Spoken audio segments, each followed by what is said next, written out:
Hello friend, দেখো এইটার দাম হচ্ছে বাকাটি লেমন। এই বোতলটার দাম হচ্ছে 280 টাকা, এইখানে 290 টাকা। ঠিক আছে, এরপর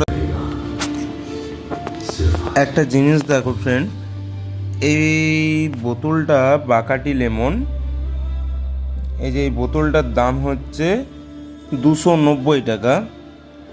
এটা সরকার থেকে কোনো কিছু ব্যবস্থা করেনি, যারা দোকানদার বিকছে। এই জিনিসটা দেখো 280 টাকা, মানে 10 টাকা করে প্রতিটা বোতলে লাভ করছে। তারপরে জিএসটি সব কিছু নিয়ে পরে এই এত দাম করছে, প্লাস আবার 290 টাকা 10 টাকা বাড়তিভাবে নিচ্ছে। তোমরা বলো এই জিনিসটা কি ঠিক হচ্ছে? এইটার দাম হচ্ছে 290 টাকা। এই স্টিকারটা করার কি দরকার ছিল? বলতেই পারতো, ওখানে এমআরপি দিয়ে দিতে পারতো 290 টাকা।